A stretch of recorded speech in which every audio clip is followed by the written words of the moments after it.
Mr. Akins, Present. Mrs. Boynton. Here. Stand for the Pledge of Allegiance, please. I pledge allegiance to the flag of the United States of America and to the republic for which it stands, one nation, under God, indivisible, with liberty and justice for all.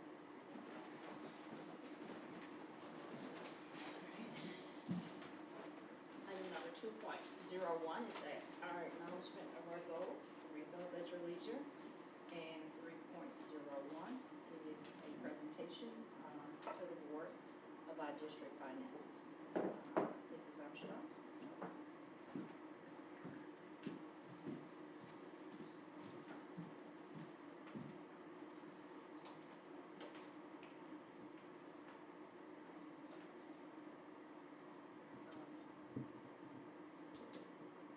Okay.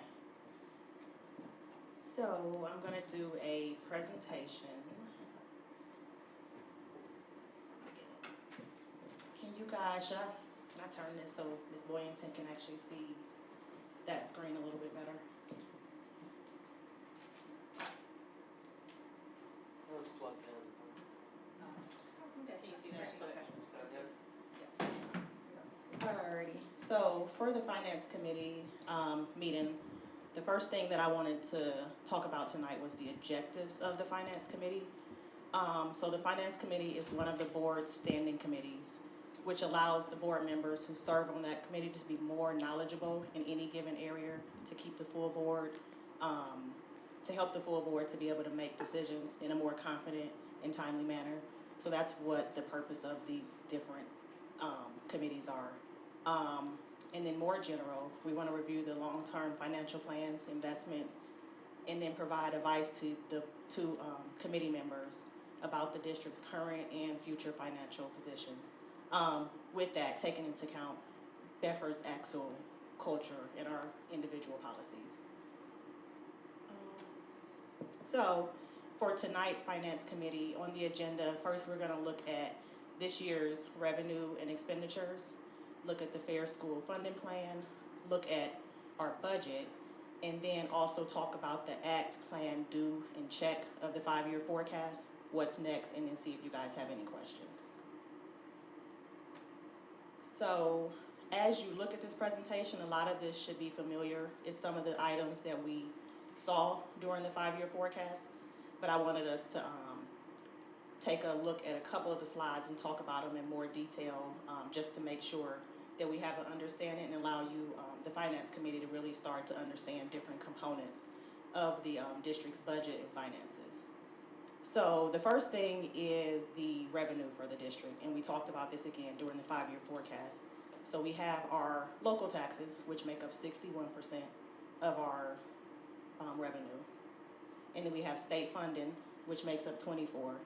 And then all other revenue about 15%. So when we talk about the local taxes, that includes our real estate property taxes and our public utility property taxes. When we talk about the state funding, that includes our Fair School Funding Plan, the restricted revenue that we receive from the state, as well as the state share of property taxes. So when we say the state share of property taxes, we think about the homestead reduction. We think about renter-occupied credits, business credits, all of those things that taxpayers get reductions on their bills. The state then reimburses us for that discount that they're giving the taxpayers. So those are the three components, the largest components of our state funding. So then the last portion is all other revenue. So that could be our interest revenue, tuition if we collect tuition, and a big component of that, and we talked about this again, is our transfer and advances that we do within the district. So when you hear us say transfer or advances, when we think about a transfer, that is a true gift to another fund. And when we say advances, it's a loan to another fund. So those are housed in the other revenue. So when it's a gift, it's a true expense to our general fund, or it's a true revenue that's coming into our general fund, versus the advances, you see it on both sides of the formula, so it kind of offsets throughout the total picture. Actually, I wanted to see if you guys knew by chance what our district expenditures were for this year. No? A guess? No? Okay. Well, No, why don't you tell us? yep. So 63 million, roughly, for our general fund is our budget for this fiscal, our expenditures, which also kind of ties out to our budget for this fiscal year. Of that, we have our personnel cost, which is about $75,000. 75% of the cost. We have the salaries, which account for about 35 million, and then the benefits another 12 million. And again, that makes up 75% of our total cost for the year. Then we have our purchase services. So purchase services again, and again, a lot of this might sound like a repeat, but I want to take it a little bit slower than the 5-year forecast. And feel free, I want this to be a discussion. If you have questions, I will try to answer it. If not, I'll get back to you, but I want it to really be like an open dialogue between me and you. So it's the purchase services. So those are those contracts that we pay for individuals to come in and do services. A lot of things that we can't hire internally would fall into this category, supplies, things along those lines. And then we have our capital debt, which is some of the bigger purchase. And so in the accounting world, there's a difference between just purchase services and then also your regular supplies and your capital supplies. So capital supplies are like your big purchases, and I think for us the dollar amount is $3,000 threshold. And once something as an individual one item is over that cost, we have to capitalize it, which is a little different than just a supply. So that's in our other expenditures.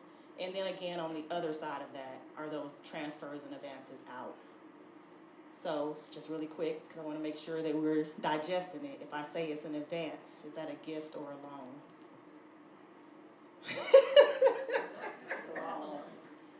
An advance is a loan. Yep. All right. So you guys got, look, I had to think about it. Yep. So an advance is a loan. All right. Yep. So that's on the expenditure side of our, and this again was, just for reference, this was what we presented in November at our November 5-year forecast.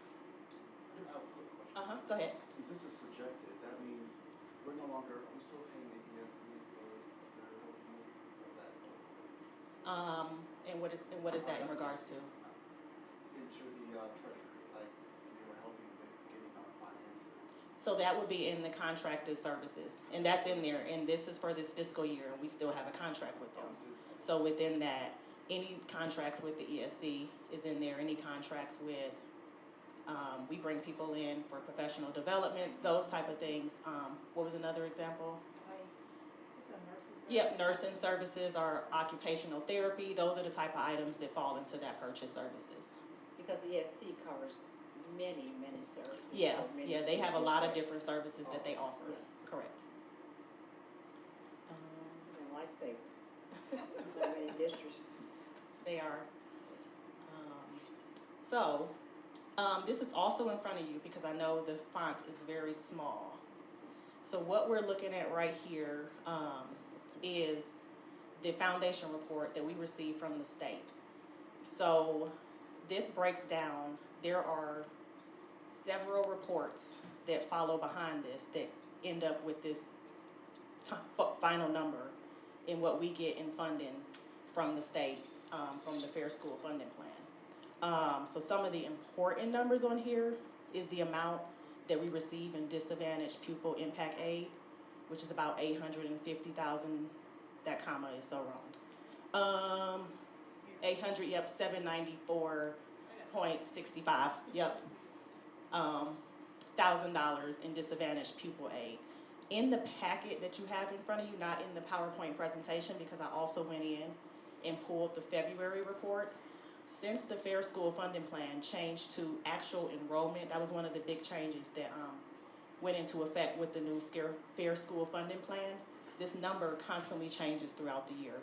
So if you look at the second page in that packet, from November 2nd to the February payment, you see how that aid total has changed. That's just the aid total, also the total payment that we received from the district. Let me know if you see it.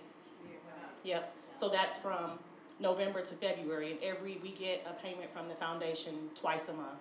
So we get 24 payments. So when we do the forecast, we're kind of basing it on what we know at the time. So in this case, it swung in our favor, I think an extra 200,000 in revenue. So that's a little bit about that report. And so we use this, and this is just some of the components that goes into the 5-year forecast. Again, here it is. Our total payments before retirement from the state is that 9.9 million. And if we go back really quick to revenue, right here in our 5-year, we have the fair school funding and the restricted, that 8.3 and the 1.6 makes up that 9.9 that comes directly from the foundation reports that comes directly from the state. So just kind of explaining where some of the numbers come from that goes into the 5-year forecast. So if we get back here, the other thing that I thought might be interesting to share with you guys is that you see after that total payment, there's the retirement system. So the districts have options to pay their employer portion of STRS and SCRS directly from our foundation. Most districts that can do it will do it. So we take advantage of that. So we send them an estimate at the beginning of the year of what we think our revenue will be, and then they deduct it from the 24 payments. So that way we're paying our retirement obligations through our foundation payment. And then at the end of the year, we do a true up. So if we overpaid, they reimburse us, and if we underpaid, we have to make that one-time payment. And I will add, I believe it's in like November, they ask for a updated number because they know that in July, we haven't started the new year contract, so they get an updated number so that we don't end up with a huge payment or too far off by the end of the year. So this right here that we're looking at, you good? Okay. This right here that we're looking at is the budget that we approved at our December 7th board meeting. And what I wanted you to understand on this was that general fund number. Actually, I wanted to ask you guys if you knew what our total budget for the year was, but I told it to you already. It's about $79 million. So 63 is our general fund, and then 79 is all of our other, it's grants, our debt service, capital project, all our different funds, internal funds, and I think we'll have a meeting, another one of these meetings, we'll talk about what all those different funds mean. But overall, 79 million and 63 million for the general fund. So that 63 million, again, that the board approved on December 7th, ties back out to this number here that was in the 5-year forecast. And we just rounded it up to the 63 million. So in that explains where that number in the budget that you guys approved came from. The other numbers, the special revenue is usually based on what the state told us we were getting in grant funding. And I think we also talked about that number will move because as we get more grants, we come back to you for an increase to adjust that number based on what else we might receive funding for. So that's that. And then I'm trying to think what else would be important on here. I don't want to get too in the weeds on this slide because I think that's a whole nother meeting.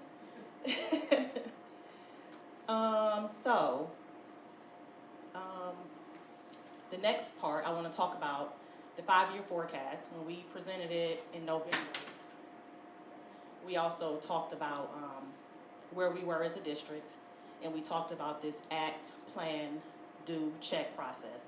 So we have the November 5-year forecast. From there, we act on it, we plan, we make decisions, that's the do, and then we check to see how we're doing in our budget. So we're in between that November and May forecast right now. Just as a refresher, again, these numbers tie out to the revenue and expenditures that we kind of talked about before. This is what the 5-year forecast looked like, and we acknowledged then that we had some work to do to get the district in line so that our finances were responsible and we were moving in the right direction. So again here, what we've been working on is closing this gap. that's when me, Dr. Johnson, and the leadership team have been meeting, and we've been talking about ways to close the gap between our revenue and expenditure and try to get, in 22 is where you kind of want to be, you actually be great if you could spend less, but that's not realistic. But you want to be as close as possible to try to level out your budget and not deplete your bank account. Again, we talked about these, so I won't go into depth. These were some of the issues that we were facing in November. It was the change to the fair school funding. We talked about that with the enrollment numbers, controlling it a little bit more. We talked about the local funding remaining relatively flat. We talked about the decline in enrollment. We talked about the calendar year 24 property values, which we should see the outcome of that. We see that maybe towards the end of the year or maybe next year. So we won't see how that affects us until next fiscal year.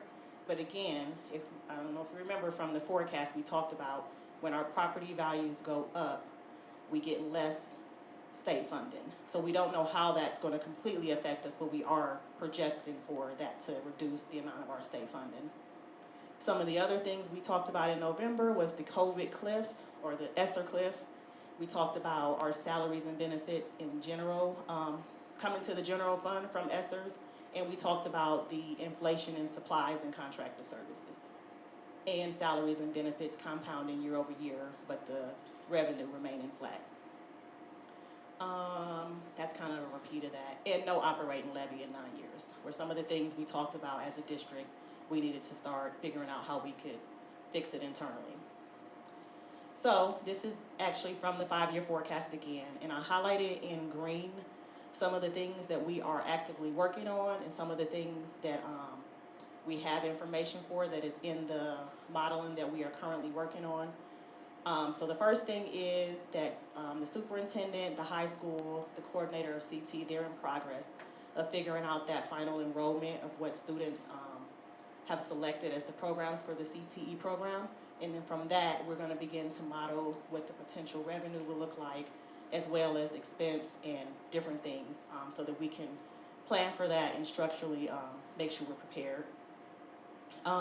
Nothing as far as the state funding. There's nothing we can do to change that. That's just a fact. We are still continuing to work with PARMA to assist us with the revenue and the expense side of that. I know we are very close to having a quote on what the total cost for getting that CTE program to go for next fiscal year.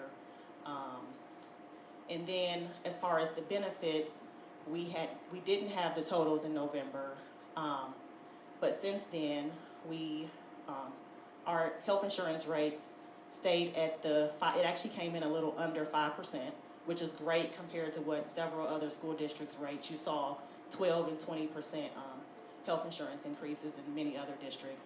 And we also locked in at 9%, no more than 9% for calendar year 26. So that's great. And then we also moved to what's called a level funding. Again, that's probably another session to talk about that, but just know that that was a move in a direction that makes more sense for a school district of our size versus being fully insured when it comes to health insurance. From now through the end of January, you will see presented to you from the superintendent some of the administrative decisions that we've made. They will be coming to the board for approval. Again, this is all about us trying to get that budget back in line. We are still in the progress of completing the staffing and enrollment analysis and coming up with looking at where we need to right-size some things there.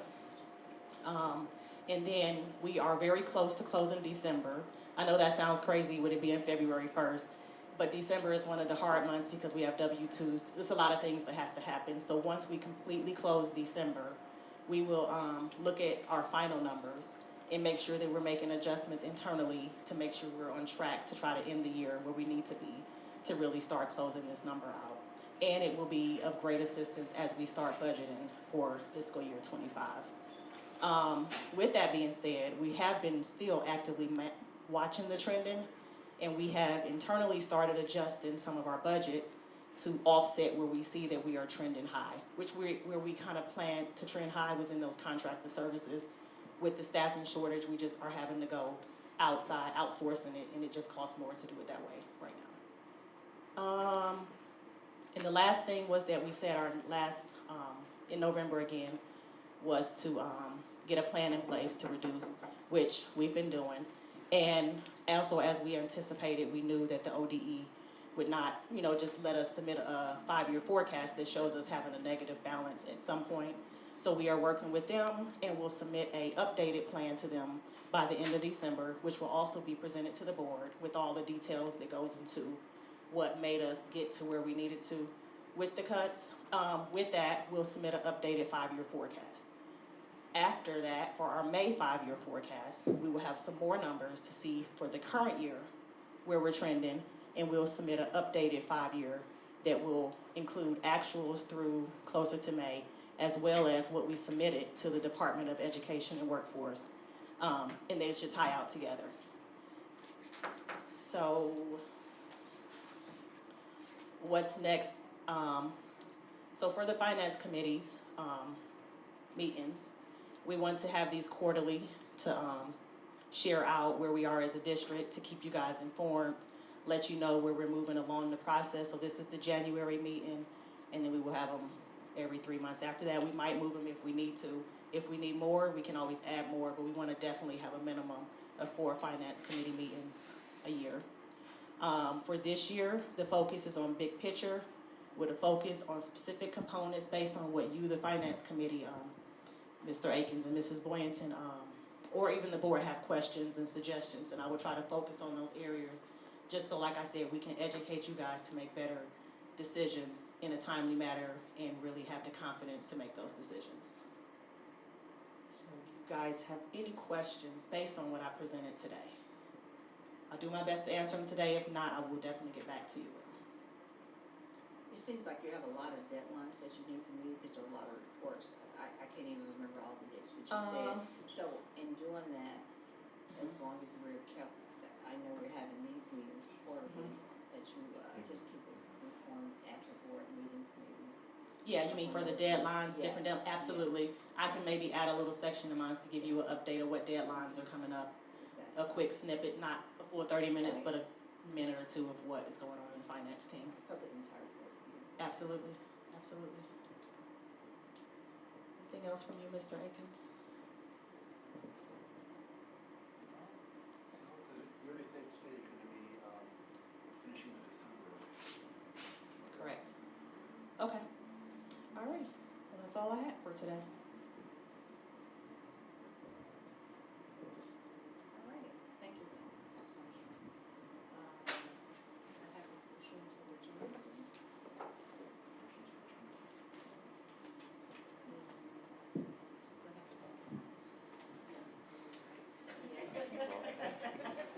I second. Roll call, please. Mr. Akins, Yes. Mrs. Boynton, Yes.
Regular meeting. Roll call, please.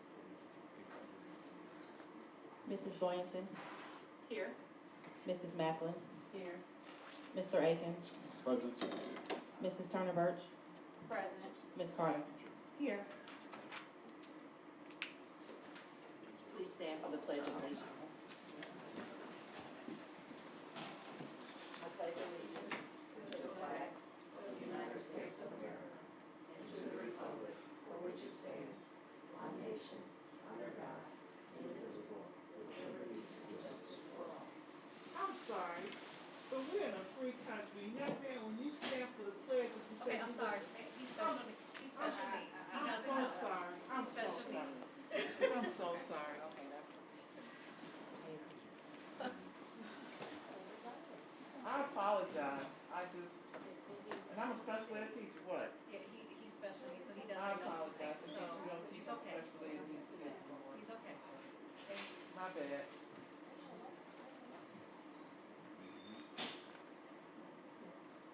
I'm sorry. We got friends. 2.01 is the acknowledgement of our souls. Please read it at your leisure.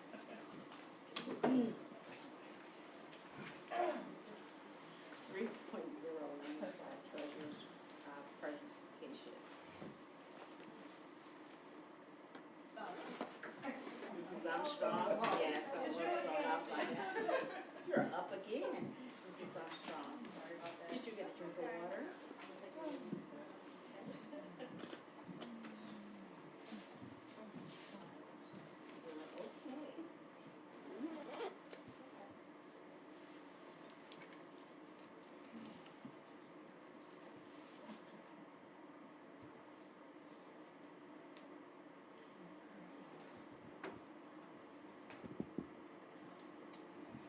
All right, good evening, board members.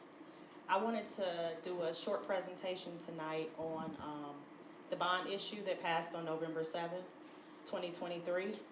And hopefully we have received a couple of calls in my office regarding the bond, so I wanted to do this presentation to give a community update on this, as well as just say that I will continue to provide these small updates along the process. This presentation, as well as any other information, will be on the treasurer's website on the Bedford City School District. Do we want to read it? So the first thing I wanted to touch base was the issue 4 that passed, and that the bond levy that passed was for the $161 million, and that it was for 9.9 mills, based on 2023 property values, and the first payment being in the calendar year of 2024. And then that any annual debt charges on the bond, and to pay debt charges on any notes issued on an anticipation note of the bond. So just to give a little background on what a municipal bond is, it is essentially a promise to repay money in the contents of a municipal bond. It's a debt security issued by a state, city, or county, or agency to finance a project. They're highly regulated and complex, but they are attractive for investors because they are generally issued at a tax-exempt bond, which in turn allows the issuer, such as us, a school district, to receive funds at a low interest rate. For the bonds to be tax-exempt, the funds must be used for a governmental issue and used within a certain time frame.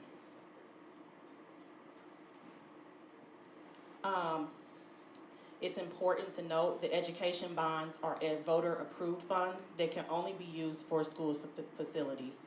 School districts collect the money by taxing property owners on the assessed value of their properties, and then we sell those bonds to investors. These funds then function similarly to a loan, like a home equity line of credit, but it's for a school district. So I made this little visual to try to explain how a bond issue works. So on the left-hand side, the property owners for 36 years, we collect monies through the county, which we then deposit into our debt service funds. As well, and then from there, the funds that is in that debt service fund are used to pay back our investors, our principal and interest payments that we receive up front to pay for our capital funds project. And then down on the bottom is actually the yellow project that was approved by the board for our schools.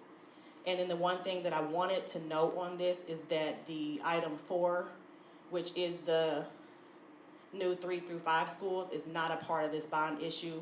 That is what we plan to complete with our OFCC reimbursement.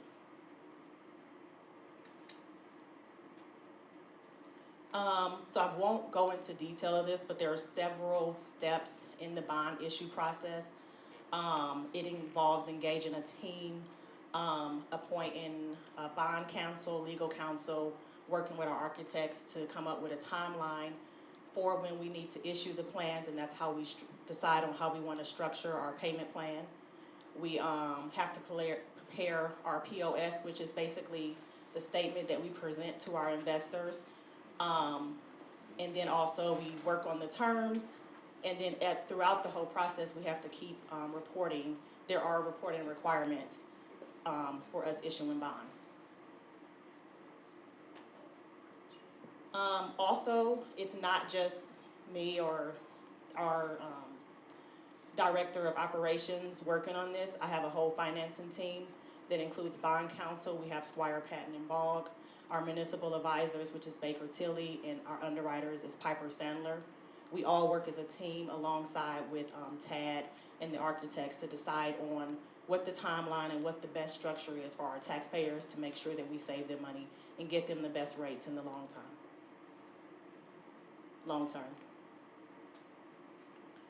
Our overall objectives is to get the best rate, to be on budget, and to be on time with the project. And that's what we think about the whole time as we are structuring our debt.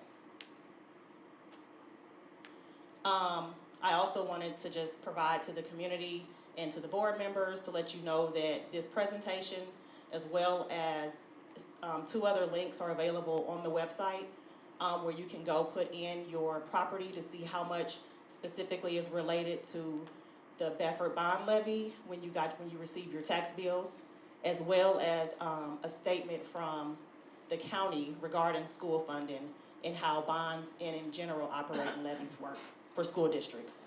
And that is directly, both of these are directly from the cuyahogacounty.gov. I do want to go back because there was one other thing that I wanted to talk about in here. So for our debt, in January, we took a tax budget to the county, which was board approved at our January 4th board meeting, that talked about our debt structure for the bond. And at that time, we talked about, we were anticipating issuing our first set of bonds for $119 million, which since then, as we continue to work with the architects and the timeline of the project, currently we are anticipating issuing $121 million in April, and then also the remaining $40,000 in either October or December. Again, we're finalizing those, and we will continue to structure the bond based on the information that we received. When we submitted it to the county in January, we submitted it based on the $119 million for the April date and the $42 million for the February of 25 date. And based on that, in the anticipated debt schedule that we created, when we submitted it to the county, we did request for the full 9.9 mil in order to meet our debt and interest payments so that we could fund this debt service fund to make those payments to the investors. In addition, we also have the bond anticipation note, as well as we have to be able to certify contracts as we continue to sign them prior to actual construction starting. So that's, I just wanted to give a short one, and I will continue to give them. If you have questions, feel free to email me with additional questions, and I will answer them, try to answer them in a timely manner to try to clear up if there's any confusion. And that's it as far as the bond presentation.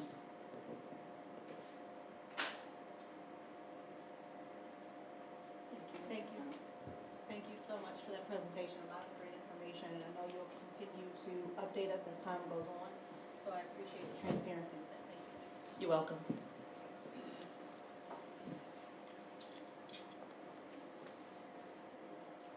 Next on the agenda is item number 4.01, is ordinance,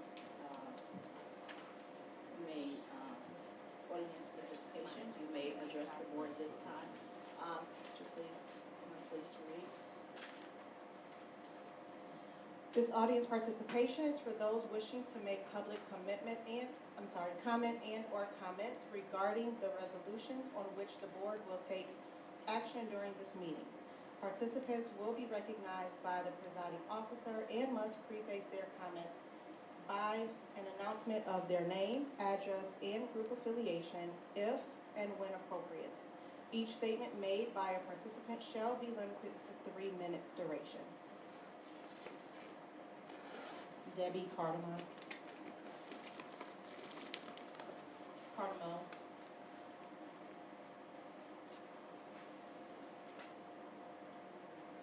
There you go. Okay. Hi, my name is Debbie Cardamone, I live in Walton Hills, and I just have a couple of questions. In the December meeting, the speaker had mentioned that the funds were gonna be drawn upon as needed. Since then, obviously, it has changed. All of the funding will be done this year. How will the funds, since their work hasn't started and they're not needed? Okay.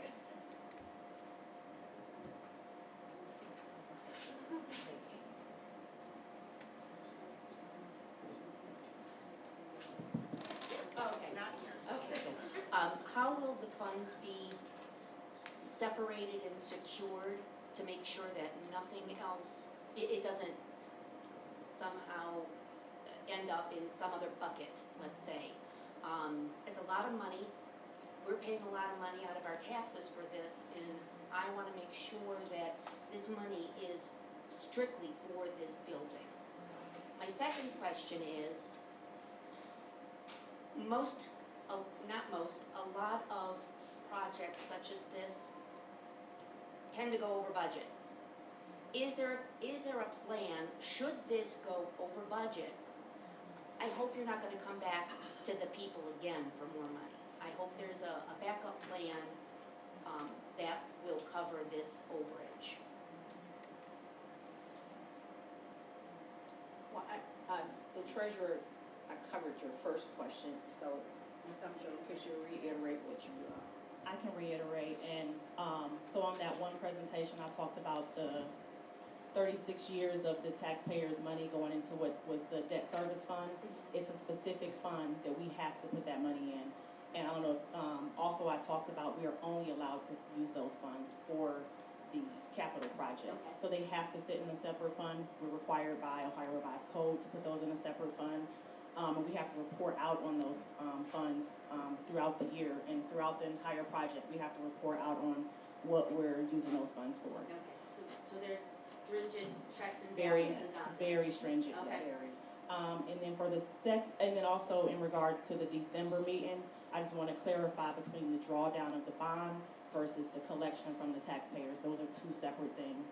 So we are drawing down the bond, but the collection is over 36 years, starting this fiscal year. Oh, I understood that, but he made it sound like, the funds were gonna be drawn from the bond as they were needed, the gentleman that was speaking. There was a second part, and yeah, part of our goal is to stay on budget, and that's part of also, Tad spoke last meeting about the construction, I'll mess this up because this is not my side, project manager, and part of hiring that person is to keep us on budget. But that's not my area, so I will stop there with that answer. normally we don't, Ted, would you please, since we Sure. So speaking to the second part of the question, we have actually already issued a request for proposals for the construction manager at risk. Tonight, we have a contract for our architects who are with me here today. At every step of the design process, we will be looking at the budget based on those designs and making adjustments to the designs to make sure that we stay on budget. So before any shovel is placed in the ground, the budget will be examined in light of the designs as they go forward at every step to make sure that we stay on budget. I didn't know if it's okay if I ask Tad about clarification regarding that, in regards to coming back to the taxpayers. I think it's very similar, I know this is a completely different project, but I think we've seen other construction type projects where you might go through and you have some plans and then there's a stumble. We have to then reconvene as a team to say, okay, what are we gonna get? I know there's also typically some contingency funds as well built in, but we will always come back to you as a board, and clearly communicate what the stumbles are, because as we stated, this is a community project, not just our project, but it's a community project where we will always be very transparent by law to come back to you as a board and say, okay, we found out this is happening or that is happening, and these are what the choices or options are, and how do you feel about that? And so I hope that that's okay, that we continue in that manner.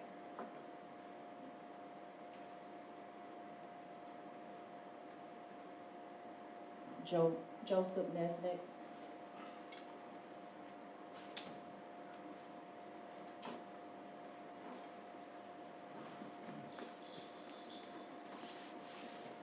I'm Joe Mesnick, 6065 Robert Dill Road, Oakwood Village.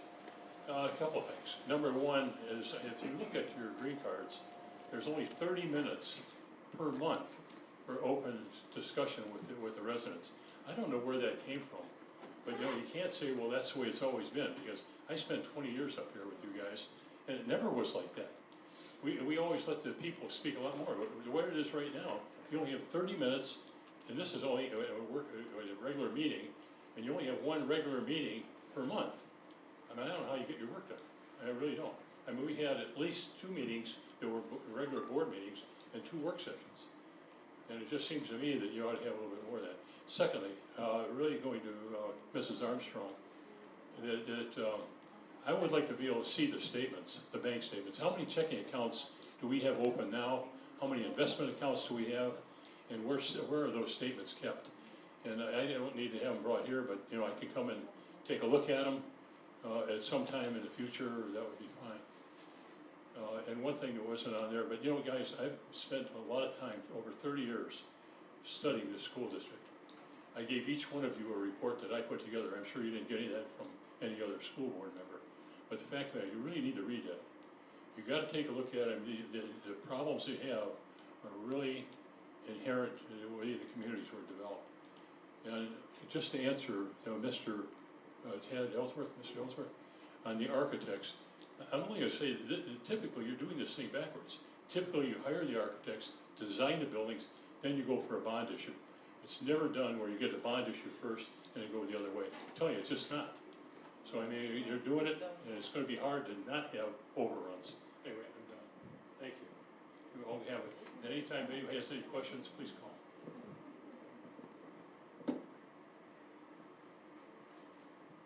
Thank you.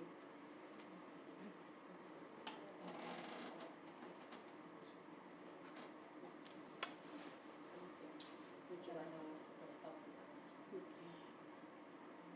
since that was directed to you, if you would like to. So for your second part, I'll send you the link to put in a public record request to me, and then I will get you that information. That's great. Yep. Yeah, I guess I would just lean to Mr. Ellsworth on behalf of the board, because I've been really blessed to work with a board that believes in integrity.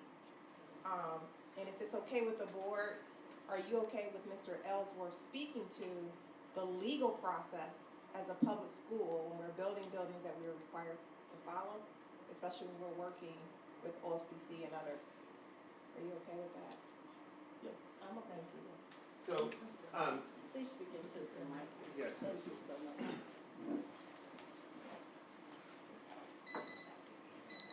So the cost of designing new schools is significant. The base cost alone, not including reimbursements on this project, is gonna be 6.5% of the construction budget. Tonight you'll be passing a resolution that will, the cost of design will be $11 million. You don't spend that kind of money before you go out to the voters for a vote, because if it's a no vote, you've spent that money for nothing.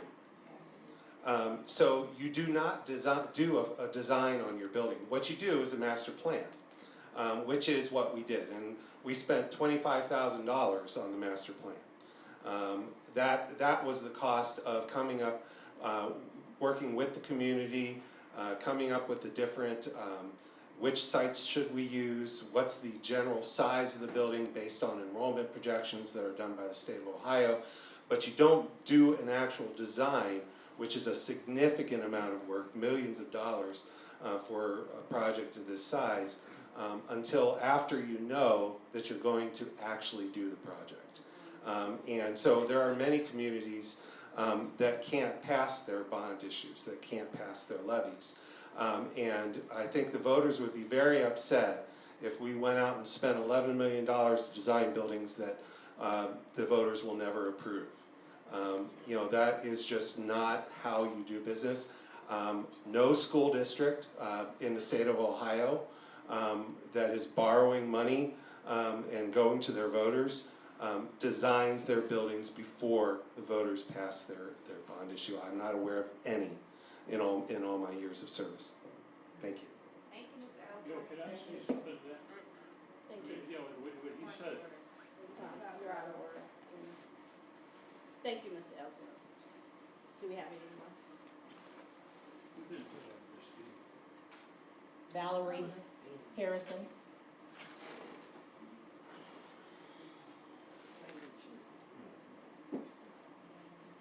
Good evening, everybody. First and foremost, I think it's important for me to apologize, so please accept my apology. I just think that, well, never mind. So my question today is before you, really quick, is the right to read. Can you hear me now? Okay.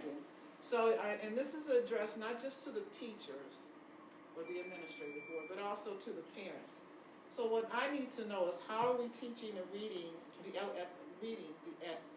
the elementary students, knowing that the reading is across the board for all the subjects, because having the tutoring program in Bedford Heights, we come across quite a few students that are having a hard time articulating or reading information at a 1 through 5.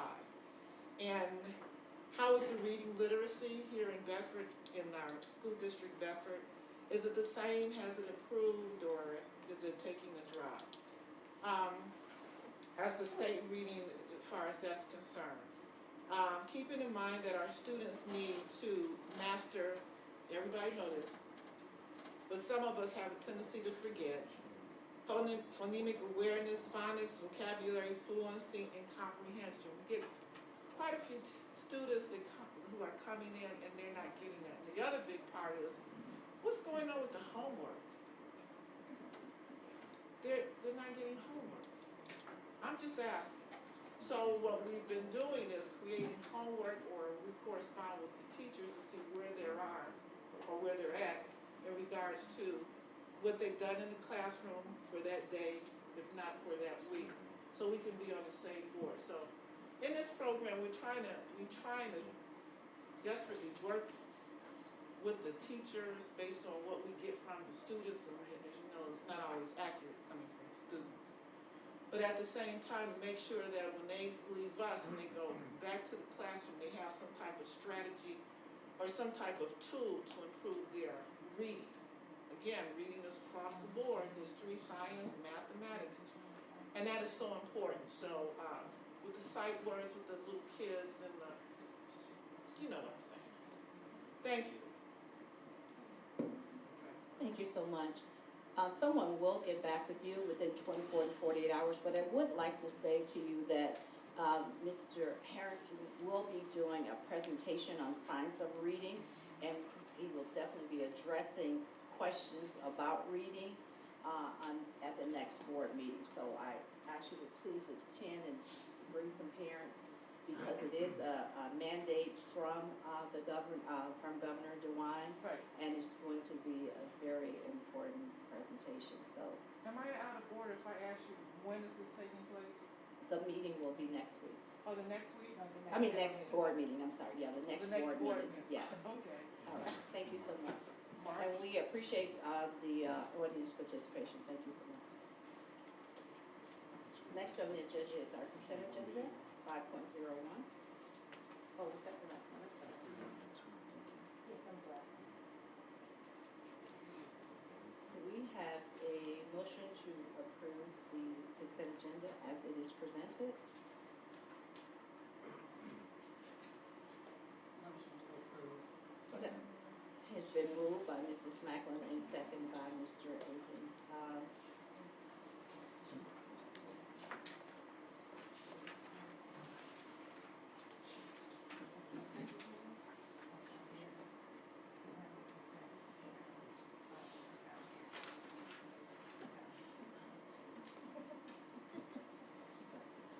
Or do we have any questions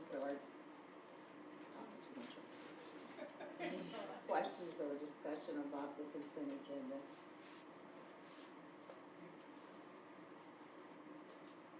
No? Hearing none, roll call please.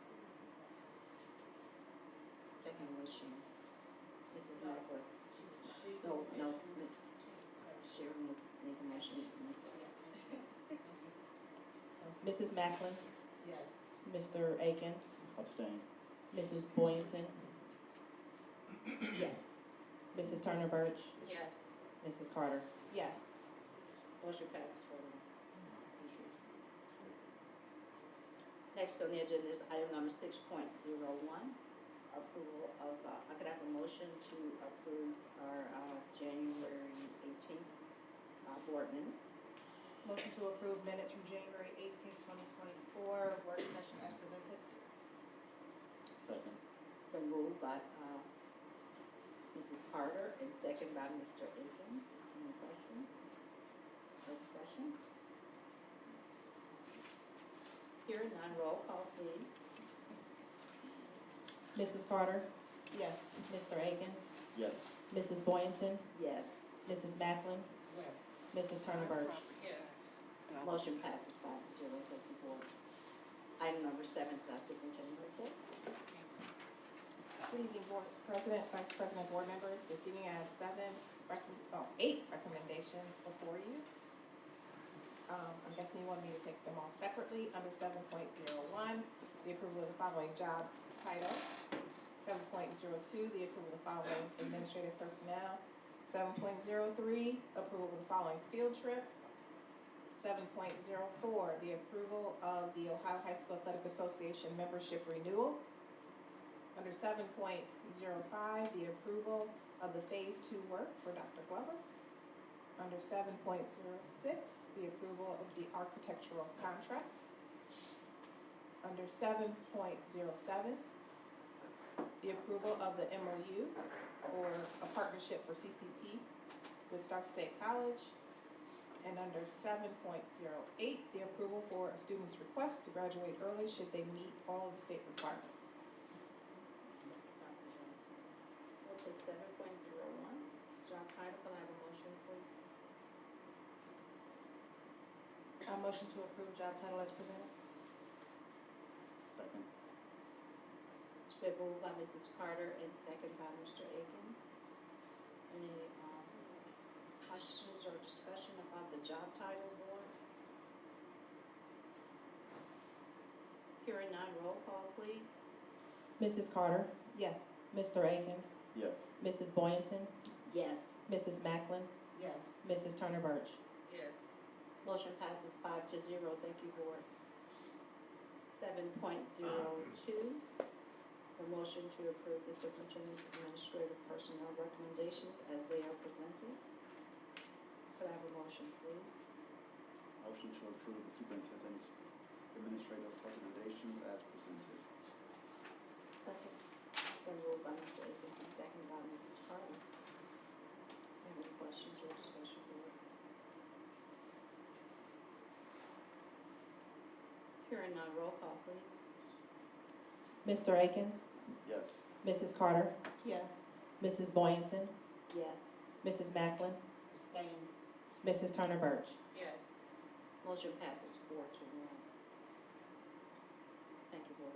7.03, have a motion to approve field trip.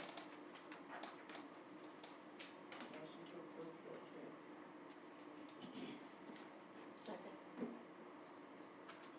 It has been moved by Mrs. Macklin and second by Mrs. Carter. Do you have any questions about the overnight field trip as it's presented? Hearing none, roll call, please. Mrs. Macklin? Yes. Mrs. Carter? Yes. Mrs. Boynton? Yes. Mr. Akins? Yes. Mrs. Turner Birch? Yes. Motion passes 5-0. Thank you, Board.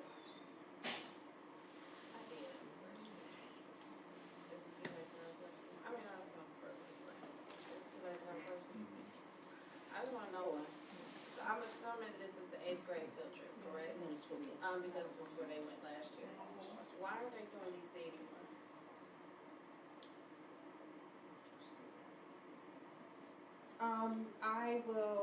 I can ask, I don't want to speak for them in the recommendation that was made. I do know that the ultimate goal, a part of that, was to make it more equitable and accessible for more children. Even though I believe they attempted to raise some funds, more children went, but I can provide that data to you guys. Than in past years. I also believe they talked about some curriculum alignment and things of that nature, and I know they talked about there being other opportunities to go to DC and some other grade levels as well. But I know the one thing that we talked about last year under previous leadership was us making sure that we had more opportunities for our children to attend these field trips if we truly felt it was important. Then why can't more children? I would like, honestly, for every child that wants to go, to be able to go. And it was very costly for them to go to DC. So I think when they sat down, this was more reasonable of a cost for more children. But it'd be great if we could figure out a way for every child that wants to go to be able to go. As a suggestion, solutions oriented. Since we know that DC is an 8th grade trip, 6th graders start in the middle school. If that's something that by 6th grade, they're fundraising for the 8th grade trip, so that class will have the money and starting earlier in the years, then they would have the money for the class for 8th grade. Just a thought. So yeah, I feel like in definitely that, I think that would be a great conversation, you know, with our parents and the district, you know, at the building level to talk about that. The one thing I keep hearing from parents is also is we keep hitting up the same parents all the time to fundraise. So if we can find out honestly a way to provide opportunities rather than going back to the same parents all the time to pay for that, I think that would be great, because I agree with you. Our kids need that exposure and opportunities to attend and go see some of the monuments, Arlington, and all those things, whether it's in 8th grade, 6th grade, or whatever it may have. But it would be awesome if we could have some more dialogue about how to expand that opportunity for more children. I can't disagree. Thank you. I have a comment also. Have we looked into businesses maybe sponsoring this 8th grade field trip, maybe to even offset the cost, if not the entire amount? I can't say who they've contacted or when they were contacted, but I can't say that that's not a great idea, because it is. Again, I just think that the more individuals at the table and some of these ideas, if, you know, I think if we can get our PTA involved or any of the organizations and our parents involved in those conversations with some great ideas like you and Mrs. Turner Birch had, I think the better. To ensure, because I don't want to say yay or nay, and I feel like sometimes if we say yes, that might have just been one call. You know what I mean? It's not like we made multiple calls. So I feel like we need to continue this dialogue to ensure that we provide access for our children. When was the proper venue for that? Like, is this something that we can discuss moving into the next school year? I think at the building level with Tawana, I think that will be the venue and the place and the time. I think we also need some student voice in that to see what they would want to do, because maybe it's not Detroit or DC. You know, where is it that our children and our families would like to go, or what the thing that I know that I have required of them moving forward is K-12 opportunities, and that should all be planned out well in advance so that people aren't going to the same places, just like we don't want them to keep reading the same novels and textbooks. I think this should be aligned to our curriculum and state standards. So I feel like we should be planning years in advance, K-12, regarding this. So we meet as a leadership team every Monday, so I can place this on our agenda with Mr. Harrington so that we kind of get this conversation going. Because I think we should be talking now about what we're doing next year and the years beyond, if that's okay with you. Agreed. Thank you. And then that's something that the board, something that we could take on as well, a project, something we could do. How about it? I think we need to be more actively involved in some of these things. So is that okay? I'll make sure that I'll have it in the Friday notes, as the follow-up and the time and the meeting, and we'll make sure that anybody that wants to be a part of that conversation can be a part of that conversation. And then I just want to add, from the treasurer's office perspective, I would include our bursar, because a lot of the classes have funds that have already started. Each class is a little different. Some are more proactive, so we'll see classes start their account sooner. But definitely reach out with her to see who actually has a fund, and she might know who the contact person is for that class.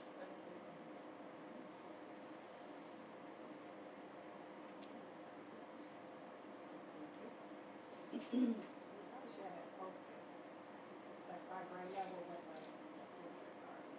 For sure. 7.04. Have a motion to approve. Motion to approve continued membership with OHSAA. Second. Been moved by Mrs. Carter and second by Mr. Akins. Any questions or discussions at this time? Hearing none, roll call please. Mrs. Carter? Mr. Akins? Yes. Mrs. Boynton? Yes. Mrs. Macklin? Yes. Mrs. Turner Birch? Yes. Motion passes 5-0. Item number 7.05 is a service contract. That's presented by Executive Director of Academic Achievement. Could I have a motion to approve, please? Motion to approve the partnership as presented. Second. It's been moved by Mr. Akins and second by Mrs. Trowbridge. Any questions? Discussion? Hearing none, roll call please. Mr. Akins? Yes. Mrs. Turner Birch? Yes. Mrs. Boynton? Yes. Mrs. Macklin? Yes. And Mrs. Carter? Yes. Motion passes 5-0. The comment about this one. Sure, please. I just wanted to I know she's not here, but publicly thank Dr. Felber for all the work that she's doing in the district. If you do have an opportunity, I can make sure that we let you know the dates that she's still in the district. I don't want to put her on the spot, but the work that she's doing is not just with our teachers and our students, but she's also working with the central office staff and asking us some very tough questions. How do our students feel seen? How do they feel heard? So she is on the move and really working with our staff, pre-K-12. So it's some really good work. And I just want to thank you for your support and allowing us to continue this work with Dr. Glover. Thank you, Dr. Johnson. Item number 7.06, service contract. Executive Director of Operations. consideration. Can I have a motion to approve the contract with, GPD as presented? Motion to approve contract with GPD as presented. Second. It's been moved by Mrs. Macklin and second by Mrs. Carter. Do we have any questions or discussion, board? Hearing none, roll call, please. Mrs. Macklin, Yes. Mrs. Carter, Yes. Mrs. Boynton, Yes. Mr. Akins, Yes. Mrs. Turner Birch. Yes. Motion passes 5-0. Thank you, board.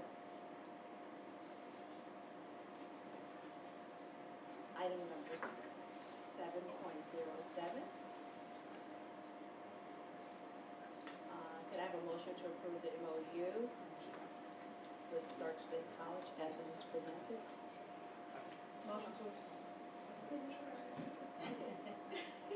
Motion to approve MOU Stark State College as presented. Second. It's been moved by Mrs. Carter and second by Mrs. Turner Birch. Any questions, discussion? Hearing none, roll call, please.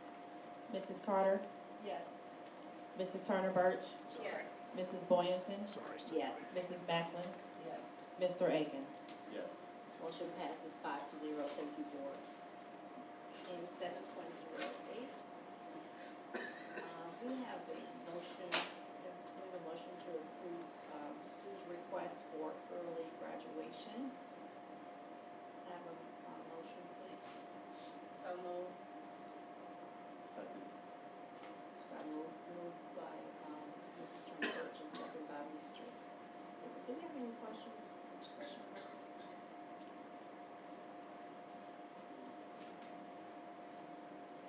Hearing none, roll call, please. Mrs. Turner Birch, Yes. Mr. Akins, Yes. Mrs. Boynton, Yes. Mrs. Macklin, Yes. Mrs. Carter. Yes. Motion passes 5-0. And that's the superintendent's report, and I see that, Dr. Johnson, he's used to make comments I about just stuff. wanted to say thank you. I just want to say thank you so much, because our student, they are moving and shaking. We have some amazing kids. I had the opportunity to even meet with the 8th grader today. They just personally reached out to me, about their personal path in Bedford. Just the communication and them wanting to advocate for themselves. And so I don't feel like our community gets to see a lot of that. So if there's any way, I know we talked about this before, and I know this is your board meeting, but if there's ever opportunities for our students to ever partake, in any of our board meetings in any capacity, if you could probably maybe please consider that. Because individuals like this that are really kind of thinking ahead and trying to, jump ahead, but I've had 2 or 3 students this week alone just reach out to me with very specific questions about their own education and why not this or why not that. Just some really great conversations. And so if there's ever that opportunity, I think it would be great. Just reading over the letter, I love the fact that he has goals, and of course, career tech, so I'm really excited about that. But, understands what's ahead of him in this, and if he can't, he's willing to accept that. So I truly appreciate seeing this, somebody who's willing to take their future into their own hands, and that we're willing to work with them. I love it. Like, he understands what's going on. He's not confused about what he has to do, and is willing to work hard to get there. So I love that. And that shows what, the school is doing to help him with that and understand what to see. Thank you. I also wanted to just take this opportunity to thank you for your support in the administrative personnel recommendations and shifts and changes. As Mrs. Armstrong alluded to earlier, I will be coming forward to you also with some administrative cuts as well to ensure that we're being fiscally responsible on our end. But the individuals that I recommended sat down, they agreed to take on, more things. I will say some of the positions, a lot of people don't know, they used to be $230, for similar pay, and they're working $260. So I also wanna just thank you for your continued support. Your support with our new transportation supervisor. There's so much cleanup that had to be taken and they'll go on, as well as the other executive directors. They've already gone through 2 years, so they know that. Tabby and I talk about that, as well as her department and with Dante, but thank you so much. I wanna say to Stephanie Tabor and the entire executive leadership team, the work that you're doing to continue putting Bedford in the best situation possible. I cannot thank you enough. Especially on those snow days, Stephanie. Oh. 'Cause we up together. Did you wanna say something, Mrs. Taylor? No, not really, just thank you, I really appreciate it, and all of you, Dante, Tabby, oh my goodness, and Mr. Walker, who used to be a supervisor years and years ago, he has been absolutely amazing. So I do wanna send out a special thank you to him as well, but to everybody, I really appreciate it. It's a job and I thank you for it. And I'm gonna stand and do everything I can for our kids. And we're gonna get there as a team. I appreciate you all so much. Congratulations.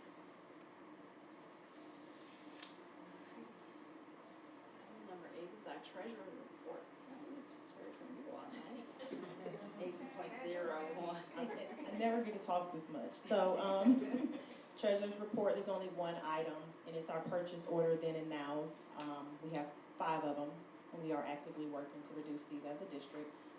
So that's all we have on our agenda for our section of the agenda for tonight. Could I have a motion to approve the purchase orders, please, as they are presented? Motion to approve purchase orders as presented. Second.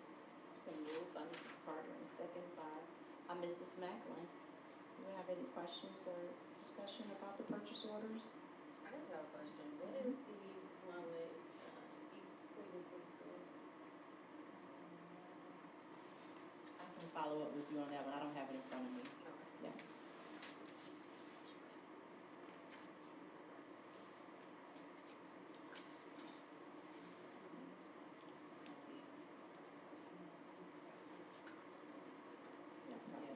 What is She was yours? saying it might be a student that we have placed there. In this Gotcha. case, we wouldn't have known to, those we don't have a control over. But I will follow up and confirm. Appreciate that.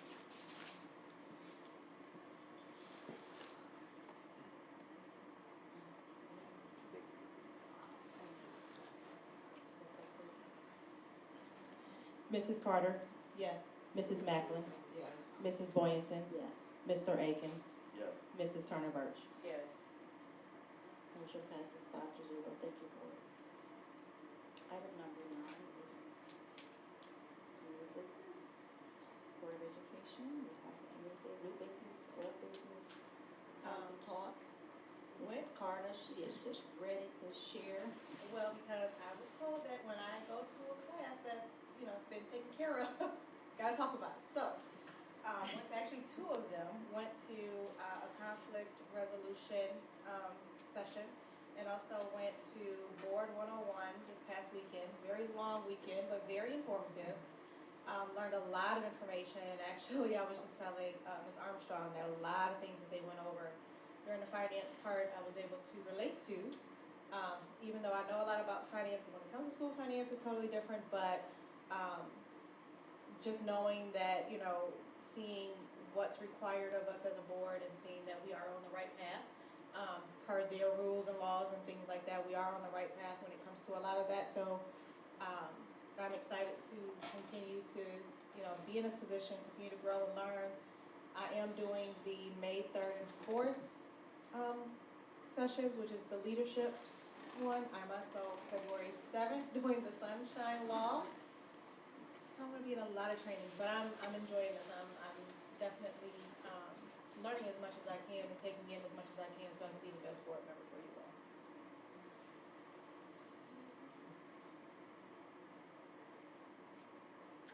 I have my monthly announcement, so it Black History Month, so yay, it's February 1st.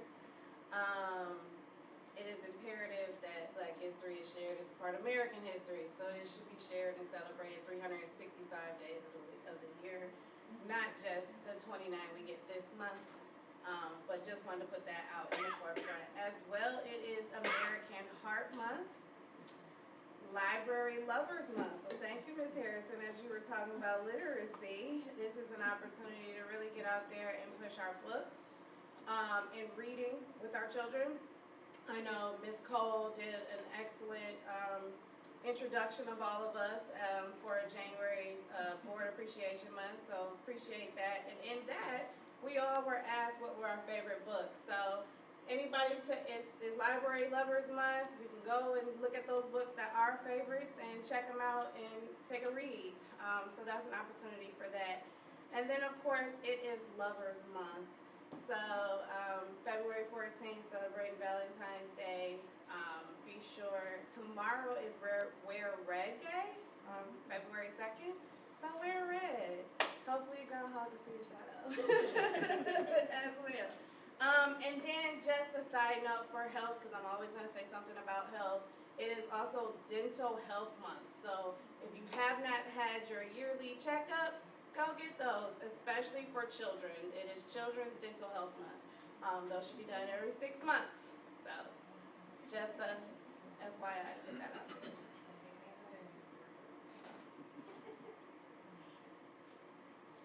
Also wanted to direct everyone, hopefully you received our SEO newsletter that went out recently. There's a lot of great information. A lot of information on just how to think before you speak so you don't make irrational comments, and just a lot of good tips for parents. And one of the things I noted in here was we had a highlight of our district SEO coordinator, who also happens to be here in the audience tonight. So it was a lot of good information. Just wanted to give you a shout out. Thank you.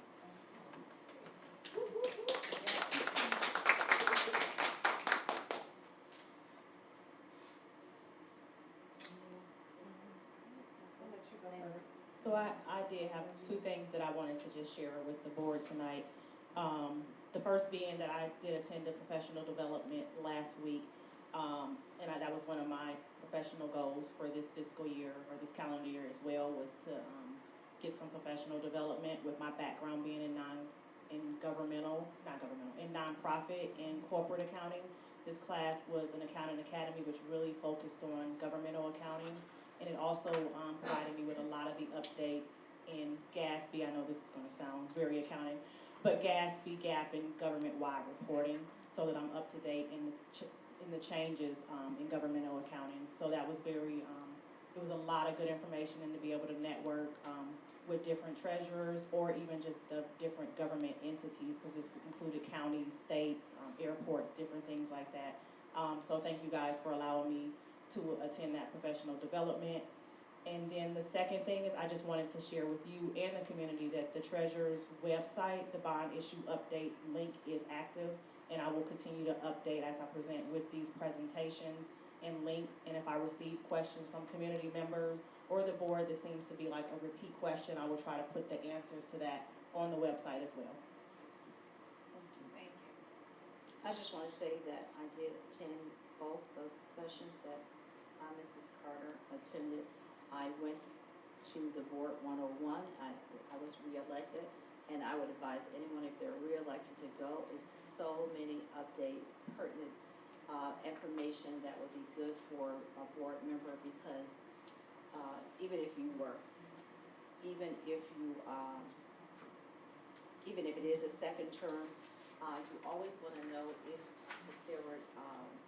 you're doing the right thing as you govern as a board member.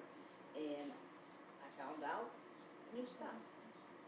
You're never too old to learn, or there's always new information out there. So there's a lot of pertinent stuff that I will be sharing with the board, and looking at how we conduct our meetings. And this is the board's meeting, and that that we have certain the structure of the meeting, the rules that we have in our meeting and, the people that are invited to our meeting and how it is, conducted, just a lot of good information.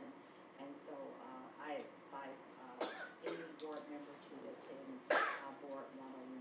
And so, we have a lot of, resources now, a lot of contact people that's going to help us, and especially as new board members and even as a seasoned board member. So, really a lot of good stuff this weekend. It was a long weekend, the conflict management, everything, it was a lot.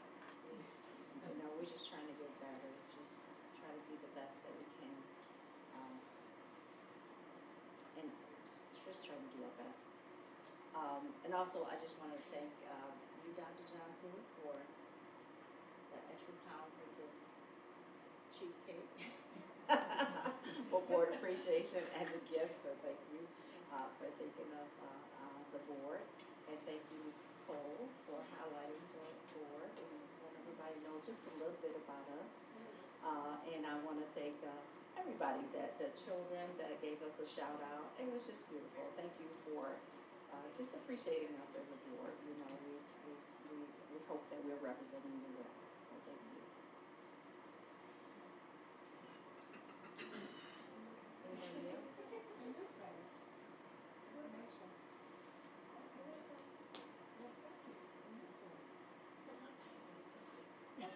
But I mean, I think it's on my Instagram.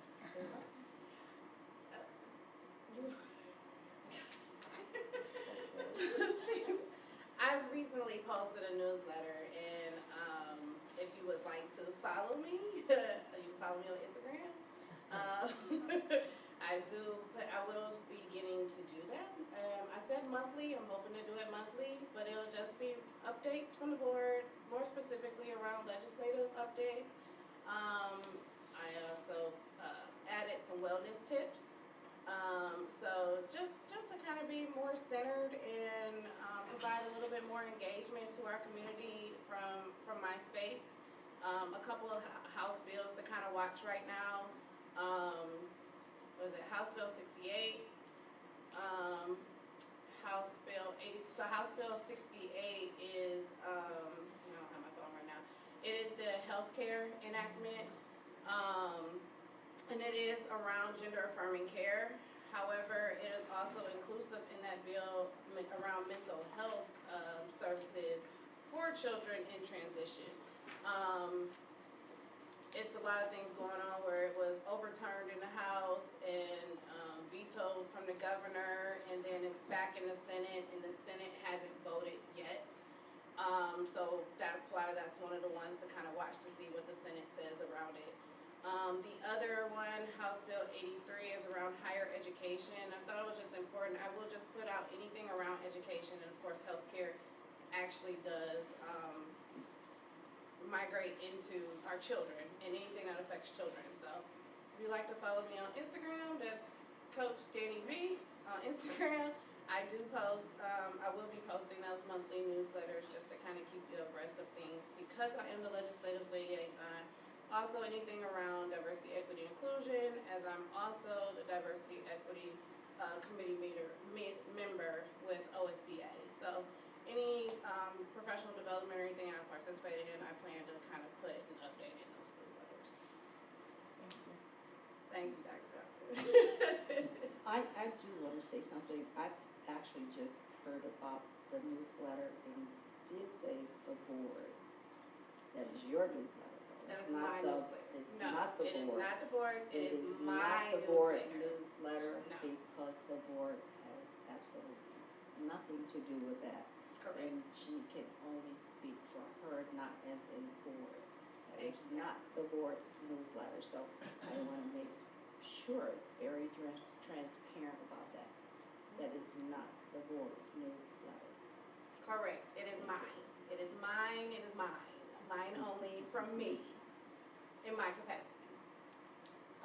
And I do have to just make that clear. No. Because, you know, first of all, the board did not, well, this board member did not. And when we speak of the board, we have to speak for the five of us. There is no designated person that speaks for the board. So I just wanted to make that clear. I did find out about that today, and someone said, and I said, I know absolutely nothing about that. This board member did not know anything about it, so whatever is in the newsletter, nothing came by me, from me, and has not spoken of me. I have not had even a chance to read it. So I want to make that very clear that it is not a board's newsletter. Correct. One of the things you talked about was Black History Month, and I just wanna also give a shout out to Ms. Cole, so I know you're doing a lot of work, Jamie C. Cole. A lot of work with that, and I appreciate all her help and support. In the past, I had to send out those messages, but the one thing I will tell you is that I've gotten a lot of positive feedback about her messages, and so more of that to come. Jamie will tell you we're gonna be, living on the edge just a little bit, so stay tuned for some things that are gonna roll out, this year and moving forward, so.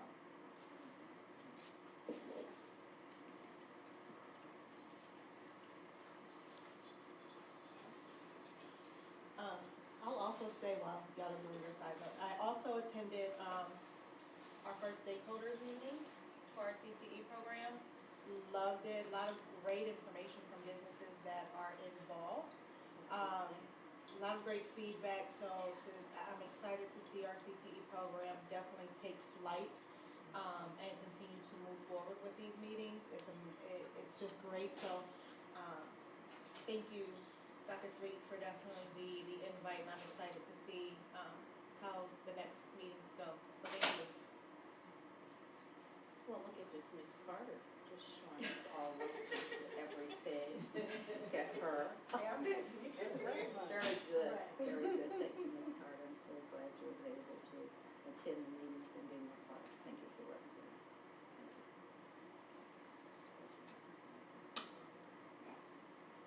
Clergy meeting? Oh, we had a great clergy meeting this week, so thanks again, Ms. Jamie C. Cole. Cause, for organizing that, and the mayor's meeting was last week, we had a great conversation. We had, our municipalities, Oakwood, I know he was under the weather, but we had, Walton Hills, Bedford, and Bedford Heights, and we had a great conversation. This week we met with our clergy, great questions, a lot of engagement. They want to be involved in everything that's happening, a lot of positive feedback, but also some critical conversations as well, which is always important to help us continue to move forward. So thanks again for organizing that. Oh, and I did attend the special meeting for Bedford. Yeah, got some great things going on Bedford Commons, so I did attend, slipped in there, listened to all the great things that are happening in our neighboring city, and it was just good just hearing all the things that's going to be available for our kids and our neighbors, and just that was actually very informative. So if you want to find out what's happening in Bedford, I did see it on Facebook. Yeah, it's posted on, City of Bedford's, social media. Yes. One last thing, we did have, just a sidebar conversation about, we talked about last meeting, wanting to do our community, engagements. And, one of the things that I think we as a board need to come up with is which order we wanna go in, as far as who where we wanna start first. Cause we definitely. What municipality, Yeah, what yes. municipality we wanna start in first, so that way we can go ahead and get those meetings, we can get those started. I'm glad you brought that up, because I did reach out to Walton Hills, and I have a tap into the mayor's office. Looks like the community center could be an opportunity for us to be there, but just would need a date before I can say when. Yeah, we were talking about quarterly, and this quarter is already in the second month, so that's why Mrs. Carter was bringing up when to start. And so I guess at our next meeting, our work session, we really have that coming down the path.